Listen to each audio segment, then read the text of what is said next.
kalikasan, ligaya at aking kanlungan. Dumating man ang problema, walang makapaghihiwalay, walang maikukumpara sa pag-ibig mo.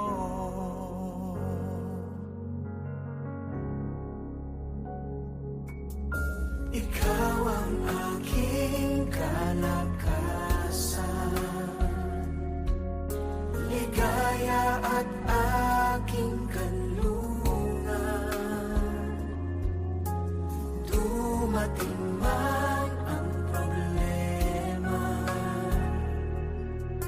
walang makapaghihiwalay, walang maikukumpara sa pag-ibig mo.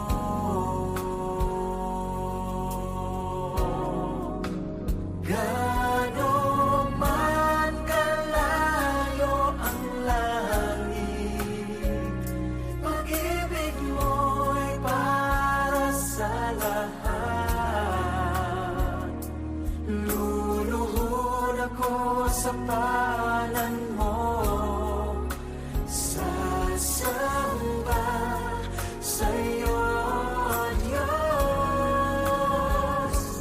Gaano man kalayo ang langit, pag-ibig mo'y para sa lahat.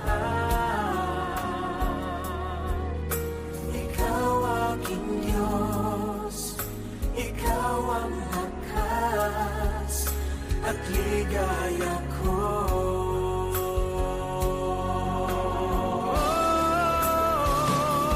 Gaano man kalayo ang langit, pag-ibig mo'y para sa lahat.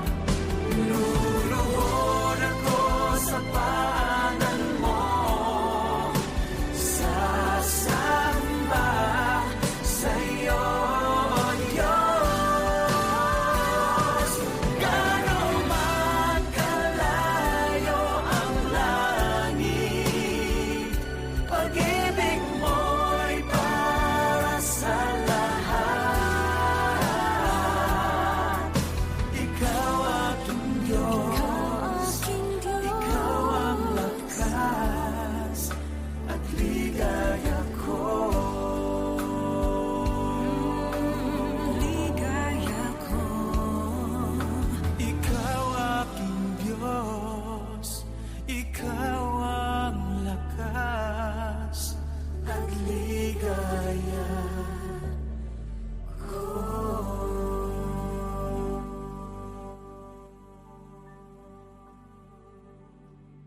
Kamusta po kayo sa umagang ito? Muli po namin kayo inaanyayahan sa ating pag-aaral ng mga salita ng Diyos. Ngayon po ay araw ng Enero 6, 2026. Samahan niyo po kaming muli sa ating devotion sa araw na ito. Pero bago po yan, tayo po ay sumandaling manalangin.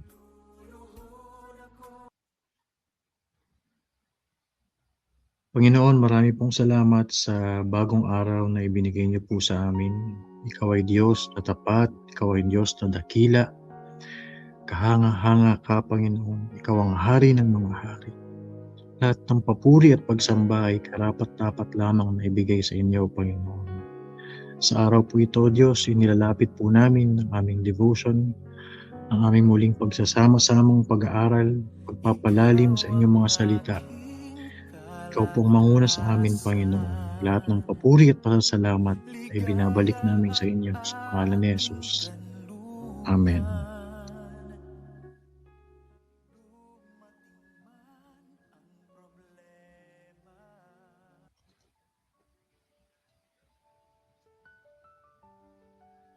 Sa araw pong ito, tayo ay magbubukas sa aklat ng Deuteronomy chapter 9. At bago po tayo magtuloy-tuloy ay mayroon po kaming nais na ibahaging reflection point sa inyo na maaari nating magamit upang i-reflect. Ano bang Tagalog ng reflection?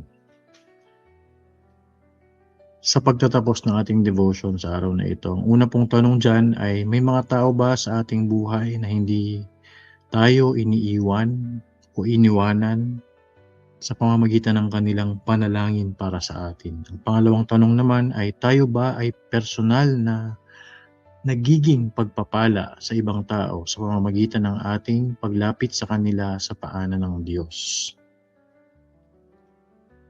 Ang ating pong teksto sa araw na ito ay umiikot sa Deuteronomy chapter 9 sa verses 25 to 29. Ito po ay isang tagpo pagkatapos na matanggap ni Moises ang 2 tipak ng bato na naglalaman ng 10 utos ng Diyos. At sa pagkakataong ito ay kakatapos lamang niyang magkaroon ng personal na oras upang kausapin ang Diyos. At sa kabilang banda naman, ang mga Israelita ay nagkakaroon ng pagsasaya. At ang nakakalungkot doon, sila po ay gumawa ng isang rebulto at ito ay kanilang sinamba. At ito ay labis na ikinagalit at ikinalungkot ng Panginoon. Kaya sa verses na ito, sinabi ni Moises, nagpatira pa muli ako sa harapan ni Yahweh sa loob ng 40 araw at gabi sapagkat nais na niya kayong puksain. Ito ang dalangin ko sa Kanya, Panginoong Yahweh, huwag po ninyong pupuksain ang bayang iniligtas ninyo at inilabas sa Ehipto sa pamamagitan ng inyong walang kapantay na kapangyarihan. Alalahanin po ninyo ang mga lingkod ninyong sina Abraham, Isaac at Jacob. Huwag na ninyong pansinin ang katigasan ng ulo ng sambayanang ito, ni ang kanilang kasamaan o kasalanan sa inyo. Kapag sila'y pinuksan ninyo, sasabihin ng mga taong ipapasakop ninyo sa kanila na ang mga Israelita ay dinala ninyo sa ilang upang puksain. Hindi ninyo sila maihatid sa lupang ipinangako ninyo, sapagkat matindi ang galit ninyo sa kanila. Sila ang inyong bayang hinirang, ang bayang inilabas ninyo sa Ehipto sa pamamagitan ng dakilang kapangyarihan. Mapalad ang bayan ng Israel na sila ay pinamumunuan ng isang taong pinili ng Diyos sa katauhan ni Moises, na tapat at walang sawang inilalapit sila sa Panginoon sa kabila ng kanilang mga pagkukulang, sa kabila ng kanilang pagsuway, sa kabila ng kanilang pagiging reklamador. At sa mga talatang ito, makikita natin ang pakikipag-usap ni Moises kay Yahweh sa Mount Sinai at malinaw na siya ay nalulungkot sa kinahihinatnan ng bayang pinalaya niya mula sa Ehipto. Sa talata 12, pinahayag ng Diyos kay Moises ang ginagawang kasamaan at pagsamba ng mga Israelita sa mga Diyos-Diyosan. Gayunpaman, pagkatanggap ni Moises ng mga batong naglalaman ng mga utos ng Diyos, ay agad ding nakiusap siya sa Panginoon na sila ay huwag puksain, sa halip ay kahabagan. Sa kabila ng mga kasamaan ng mga Israelita at ang kanilang pagtalikod sa Diyos, paulit-ulit na pagsuway, pagsamba sa Diyos-Diyosan, si Moises ay nanatiling tagapamagitan nila sa harapan ng Diyos upang sila ay tumanggap ng kahabagan. Mapalad ang bawat taong may kapatid na naglalapit sa kanya sa Panginoon. Mapalad din ang mga taong hindi nagsasawang ilapit ang kanilang mga kapamilya, kapatid, kaibigan, mga taong kanilang nakilala, at patuloy silang inilalapit sa Diyos at ipinapanalangin na balang araw ay sila rin ay tatanggap ng kaligtasang ibinibigay ni Hesukristo. At gayon din mapalad ang bawat taong tumanggap ng kahabagan mula sa Diyos sa kabila ng kanilang mga pagkukulang. Sa pagtanggap ng mga Israelita ng 10 utos ng Diyos sa pamamagitan ni Moises sa paanan ng Mount Sinai, pinatunayan ng Diyos na sila ay kanyang itinatangi at hindi niya nais na tuluyan silang malubog sa kumunoy ng pagkakasala at pagsamba sa mga Diyos-Diyosan. Hangad niyang patuloy silang ituwid, pangunahan at ihatid sa kanyang lupang pangako, kung paanong nais niyang ang bawat isa sa atin ay magkamit din ng kanyang kaligtasan at buhay na walang hanggan. Tunay nga na mapalad ang bawat isang mayroong nananalangin para sa kanila at hindi nagsasawang ilapit sila sa Diyos. Ito man ay ating mga kapatiran, ito man ay ang ating kapamilya o kaibigan. Tayo ay higit na mapalad na nariyan sila sa ating buhay. Gayon din, nawa tayo ay maging pagpapala sa kanila sa pamamagitan ng ating mga panalangin at patuloy na paglapit sa kanila sa Panginoon. Ito man ay para sa kanilang kaligtasan, ito man ay para sa kanilang kagalingan, ito man ay para sa kasagutan ng kanilang mga panalangin. Nawa ang Diyos ang patuloy na magpala nito sa ating mga buhay. Tayo po'y muli manalangin. Panginoon, napakabuti mo at napakadakila sa amin, O Diyos, kung paanong ika'y nahabag sa mga Israelita sa pamamagitan ng buhay ni Moises. Dalangin po namin, O Diyos, na hindi rin kami mawala ng mga taong patuloy na lumalapit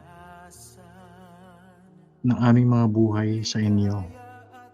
Salamat, O Diyos, sa aming mga magulang, sa aming mga asawa, kaibigan, kapatid, mga kasama sa iglesia, Panginoon, na lagi kaming isinasama sa kanilang mga panalangin. Gayon din, Lord, yung mga taong wala pa sa inyo, mga taong di pa nakakilala sa inyo. Salamat dahil may mga taong ginagamit ka upang sila ay ilapit sa inyo, Panginoon.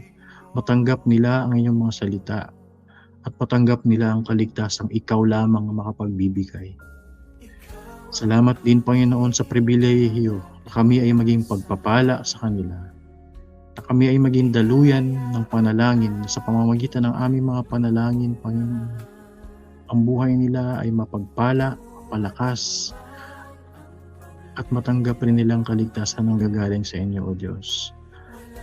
Lord, inilalapit din po namin sa inyo ang aming kasalukuyang prayer and fasting. Gamitin niyo po na ang mga salitang natatanggap namin sa gawain ito, O Diyos, ay maging kalakasan ng aming mga buhay. Na ikaw ang magpuno ng aming mga sisidlan, Panginoon.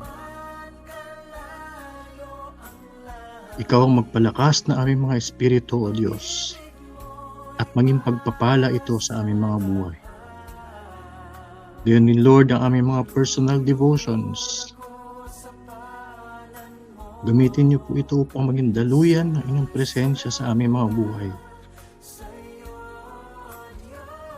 Na mapalakas kami, Panginoon, sa ng aming mga kapatid. Inalalapit din po namin, Lord, ang aming mga kapatid sa araw na ito, sa kanilang pagpasok sa kanilang mga trabaho, sa kanilang pagpunta sa kanilang mga negosyo, Panginoon, pag-aaral man, O Diyos. Ikaw ang magpala sa kanilang mga buhay. Ikaw ang magbigay sa kanila ng kalakasan, katalinuhan, O Diyos. Higit sa lahat, Lord, punuin niyo po sila ng inyong pagmamahal. Na lagi nilang maalala, Panginoon, kung gaano ka kabuti at kadakila sa kanilang mga buhay. Aming Ama, sa inyo po namin ibinabalik ang lahat ng papuri at pasasalamat. Dakilain ka, O Diyos, sa buhay ng bawat isa. Purihin ka, sambahin ka sa pangalan ni Jesus. Amen. Pagpalain po kayong muli ng Diyos sa araw na ito.